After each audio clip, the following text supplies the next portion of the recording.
is Benji Cole, son of Al Cole from CBS Radio and host of the syndicated talk show, People of Distinction. A talk that gives you an in-depth view of some of the most dynamic, intelligent, and successful people on the planet. Run to our website, alcoleenterprises.com for more info. Email me through benji@alcoleenterprises.com if you'd like to get involved with what we have going. And as always, please continue to like and follow our broadcasts. People of Distinction is internationally syndicated solely due to the love and support that you all continue to give. We're available across all major distributors, and as long as you keep following, we're going to continue to put out the content. Now sit back and strap in, because on the line with us today, we have Dr. Ryan J. Seidlitz, and we're going to be discussing his amazing book, The Incredible Shrinking Men.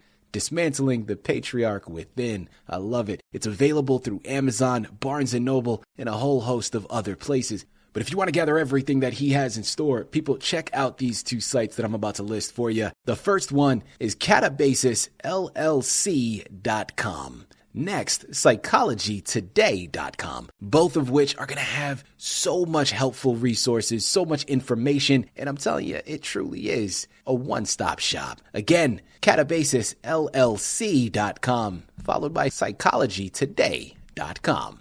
And before we go any further, I want to quickly take this opportunity and point out the fact that Dr. Seidlitz was brought to us by one of the best publishing firms in the business. People you already know, I'm talking about Citi of Books. So for my writers out there who have gone through their process and now you need some help moving that masterpiece you developed, well, look no further than Citi of Books, people, because they're one of the best movers in the business. Head on over to citiofbooks.com and gather all the ways that their fantastic team is going to help you do just that. And listen, it is a pleasure to have Dr. Seidlitz here on the line. People, we are going to get into it today. I got a question for you, man. Ask yourself this. What exactly does it mean to be a man in today's world? I mean, listen, I think it's a fair question. I think it's one delving into and one worth discussing, because in a society that often equates masculinity with stoicism and strength, man, Dr. Seidlitz is here to offer a thought-provoking narrative that's going to challenge each and every one of us to rethink everything we've been taught. His groundbreaking book delves into the transformative power of vulnerability, grief, and emotional connectivity, offering a bold new vision of masculinity that fosters resilience and compassion. People, I'm here for it. I'm telling you, this is a discussion I'm looking forward to having. And I know you are all looking forward to listening to it. And by the time we've concluded, you're going to run and purchase your copies, because, we're not going to give it all away here today. Okay, we're going to scratch the surface. We're going to cover a little bit of it, give you a nice little taste, and then you're going to pick it up yourself. Because this is one you're going to recognize. It needs to be added to your shelf. And these are conversations that need to be had. Sit back and strap in. Dr. Seidlitz, first and foremost, man, welcome to People of Distinction. And thank you very much for being a guest. How are you doing today? Oh, so good, Benji. It's an honor to be with you, and I'm giddy. I'm looking forward to this talk. So, let's jump in. I appreciate it, man. Listen, I'm looking forward to it. I think what you've done here is something that's needed. I think so often we have these stereotypes, these impressions that we place on ourselves, on those around us. And, honestly, man, it's unhealthy for one thing, and it really is unnecessary. Because I don't think that there is just one particular way a man should be. And I'm so looking forward to this discussion. First and foremost, it's important, so everybody knows who you are, your background, and understand that you are equipped to handle this discussion. Tell us a little bit more about yourself. Yeah, sure thing. So the past, 2 decades I've spent as a minister, social worker, counselor, and therapist, adjunct professor, and now writer. I've been serving incarcerated men and women the past decade. I hold a master's degree in clinical counseling from Pacific and a doctorate in social work from USC. This book has really taken about 7 years to get published, but it feels like a lifetime to write. And so that's a little bit about me.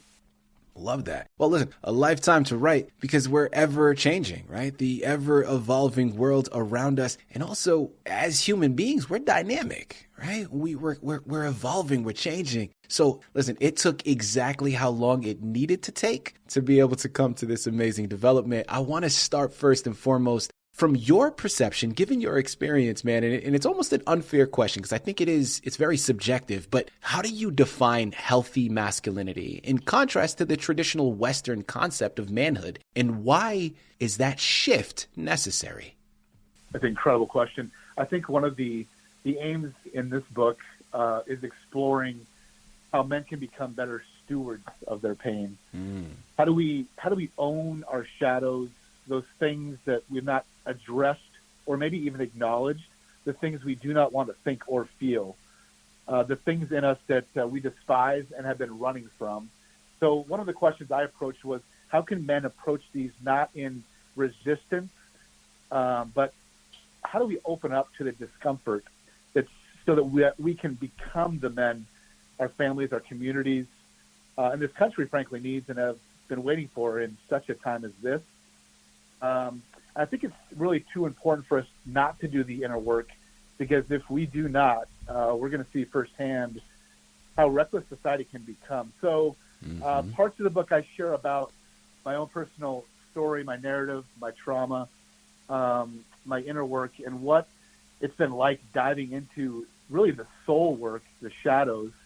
And I kind of paint a picture of what's it been like for me. The last 7 years has been very intentional with my own meditation practice in doing meditation retreats, silent retreats, 3 to 5 days, just listening within, slowing down, and really unlearning a lot of the messages that I've received about masculinity. So in some ways, how do I sit with the suffering and to learn what a tender, compassionate, and whole man might look like? Well, I love that. Dr. Seidlitz, I can't go anywhere else now, man. Talk to us a little bit more about your particular journey and what inspired you then to culminate everything into this book. Oh, man. Well, the work started in academia. I studied at USC, and it moved into a grief piece about my own father. He was diagnosed with glioblastoma, which is a rare and extremely aggressive form of brain cancer, in 2018, and he died in 2020, and life was never the same after he died. He was and continues to be one of my favorite men, people, and really was monumental in writing this book. And I think the older I get, the bigger his spirit grows in me. And so what I've learned in my own grief was this concept of gone in body, but here in spirit has been an important grief lesson for me. So really writing this book was a cathartic release, and grief, one of my healers in a way. Wow. Well, listen, man, first and foremost, thank you very much for sharing such a personal aspect of your life. And, people, listen, I know he's not looking for the praise, but can we just stop and take a second and examine how oftentimes, man, it's hard enough for us to look at the mirror at ourselves, let alone construct this window for others now to peer into some of the deepest aspects of our souls and try to find themselves within it, right? Because that's really what he's doing here. By taking that leap of faith and showcasing himself, we are now able to look at some of our own vulnerabilities, to look at some of our own quote unquote, weaknesses. And although, again, I say purposely quote unquote, because they're not weak at all, but it is a highlight that's going to lead into my next question. This is something incredible and something so beneficial. The book is called The Incredible Shrinking Men: Dismantling the Patriarch Within by Dr. Ryan J. Seidlitz. You're going to want to head on over to Amazon, Barnes & Noble, a whole host of other places. Check out catabasisllc.com as well as psychologytoday.com to gather more information. Dr. Seidlitz, my next question, when we're talking about that quote-unquote weakness, right? I'm curious to know, from your understanding, why do you think vulnerability is often seen as weakness in men, and how can embracing that vulnerability actually build strength and resilience? Oh man, that's an incredible question. I think the first thing, I think many times we're not aware as men of the actual messages we received, even starting in kindergarten from 5, 6 years old, that are just ingrained in the society, and I think add to men deteriorating from the inside. So messages like big boys don't cry, big boys don't show vulnerability, don't be a mama's boy, a man-up mentality even for our boys, a pressure to grow up, even in adolescence, this reinforcing only aggression, domination, anger, and a rejection of the feminine or this equality mindset, and then normalizing transphobia and homophobia. These are all messages that most boys, I would argue, are ingrained at a young age. And I think it really adds to this deteriorating from the inside. So I would start there. First, how do we acknowledge these social norms first? And then we have to unpack and deconstruct. And I think the deconstruction is what you voiced really well. It's a painful, really intense journey that many times is full of suffering and grief. Dr. Seidlitz, what would be one simple but powerful action that you would say men can take today to start and really begin their journey towards emotional growth? Yeah, I think, man, and this is not going to be necessarily the fun work, but I think what men have been avoiding so long, and the word suppressing, this kind of pushing down the shame, whether it's pain, suffering, like I said, loss and grief, the heartache, the depression and regret. Embracing those important teachers are the actual pathways to healing and growth. And so this idea of how do we break open ourselves from the inside in the most meaningful of ways. And in the words of many expert teachers, gurus, rabbis, this idea that suffering is actually grace, that our heartache is actually avenues to freedom, the emotion that men have been avoiding is the actual tool that can free them, and it's already within them. So it's nothing external to pursue. If we don't become better stewards of our pain, I think we'll continue to cast large shadows on our loved ones and communities. Yeah. And so how do we start first within and what we've been avoiding for so long? Again, when I say suppress, it's really what are the things that I've been hiding from or that I do not want to think or feel? Those are often really the tools to get us to a place of opening up. And so I talk a lot about a breaking opening. And again, this is not like happy, light work. This takes intensive work. And so what I've really learned is some of the most important life-changing lessons have grown out of my own deep suffering, such as losing my father, one of my heroes, just an incredible guy. And so it's through a lot of that pain that really I was able to kind of unpack that healing. But it's incredibly uncomfortable. Yeah. Well, uncomfortable, but a necessary step in the process, right? And people, again, remember, much easier said than done. And I think it's important to acknowledge that ahead of time and understand the work is there and needs to be done, right? We can't skip steps, but your future self will thank you because of it. My next couple of questions is going to go into that community that we have around us and also tying into, in part, role models, right? I know you mentioned your father on a number of occasions now, and I understand, listen, as a very a young father in the process myself, my children are very young, but I understand the monumental amount of responsibility that I have. So my question now to you, Dr. Seidlitz, what role does the community play in this in terms of not only father figures and role models, but other men coming together to foster this safe place and well-being for each other to be able to build one another in that? Oh, man, so well stated. I think for me, a couple things in kind of the process of writing this book would not have been written or published without some incredibly important, beautiful male friendships that kept urging, you got to get this out. You got to put words to your experience, to your pain. And so I think, honestly, without that community, without my brothers that were really encouraging but incredibly understanding, and allowing me to be vulnerable when I needed to be, and just let me be where I was at. Yeah. And so I think that was a huge thing, because the reality right now is, again, part of the reason for the title of the book was the men are down right now. It does not look good for us right now, despite what we see with many visible male leaders in the country. We're hurting. Yeah. And we're aspiring to often many men that are not the best examples. And so we have 500,000 men right now that are dying by suicide.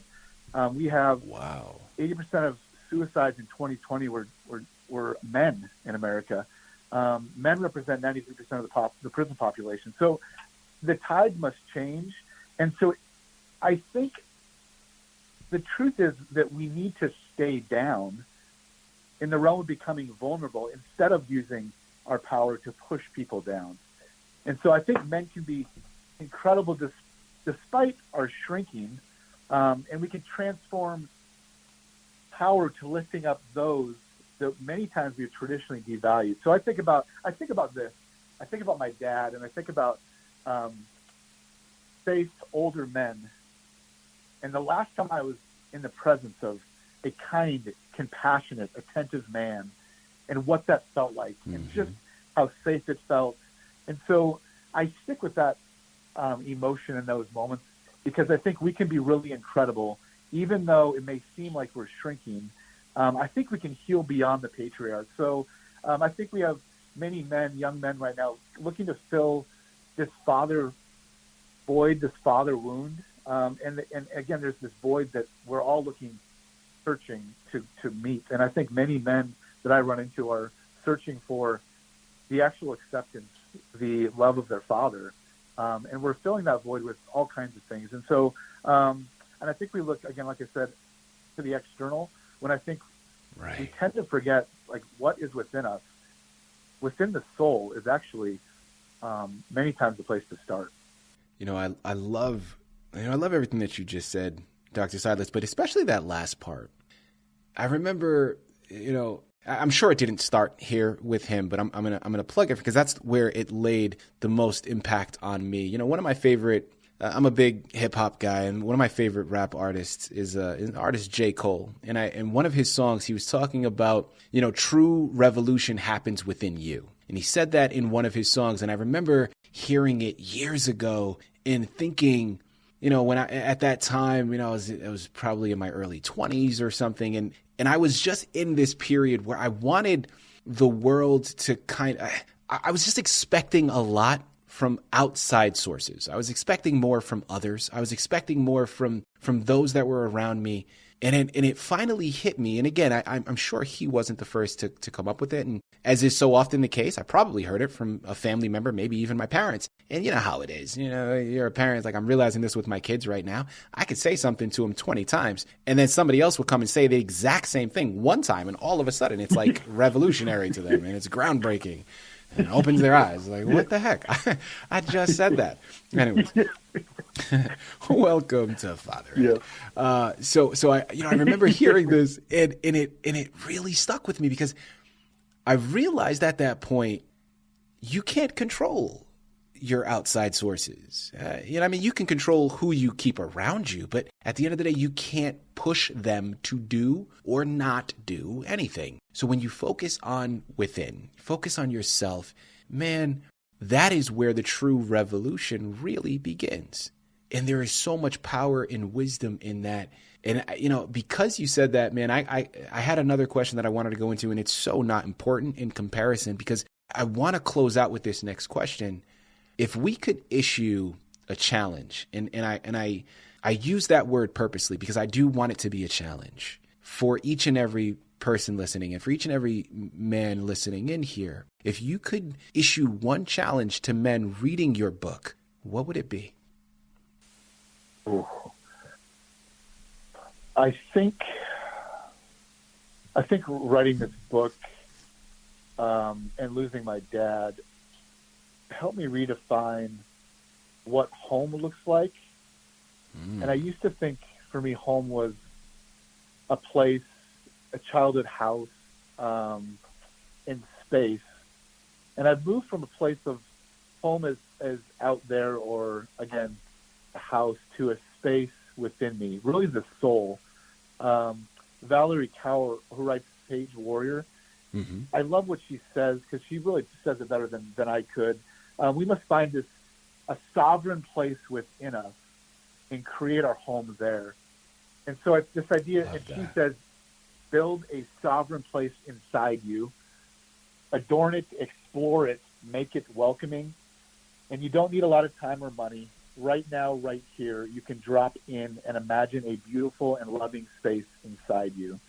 If we can make that space inside us, that's a hell of an endeavor and incredibly difficult too. But I think that's the place to start, I think, is how do we, again, open up ourselves to the wound, and then how do we move on to becoming, again, better stewards of pain. So I think if I had to say one thing, I think how do we go within and find the nurturing and the safe space that we so need right now. I love that. People, this has been such a gratifying conversation. And obviously I'm biased because I'm a man, but still, it's something that I think has offered a lot of wisdom. But you know what I love so much more than all of that is, listen, man, we've barely scratched the surface. There is so much left in store. Now, we covered some of the highlights, but like I mentioned, this book is the precipice. It is a movement, and it is the catalyst for change that we have all been searching for. And listen, I know it's for men, and that is primarily what it's geared for, but a lot of women out there listening in, there's a responsibility that you all play as well. For your boyfriends, for your brothers, for your fathers, for your husbands, you have a responsibility in all of this as well to be there to help cultivate the right environment for them to be vulnerable. Because we know the optimist in me is like, listen, man, society is gonna come around and we'll develop that safe space everywhere. Let's call a spade a spade. We're not quite there yet. So it starts off with that home base. And women out there listening in, man, you have that responsibility to play in cultivating that. But like he said, it starts with each and every one of us. So I'm going to say it again. The book is called The Incredible Shrinking Men, Dismantling the Patriarch Within by Dr. Ryan J. Seidlitz. It's Amazon, it's Barnes & Noble. But make sure to check out his other two sites, catabasisllc.com as well as psychologytoday.com. This is an amazing book and a wonderful resource that you want to add to your shelf, because I promise you, like I said, this is more than a conversation, man. This is a call to action for anyone ready to embrace a healthier, more authentic version of themselves, because I know I'm ready to. Who's going to join me along on this journey? That's the question. Head on over there, man. Let's get started. Dr. Seidlitz, this has been an absolute honor, man. Truly a wonderful discussion. Thank you once again for being a guest on People of Distinction. So much fun, Benji. So much fun. You are smooth, man. This is so good.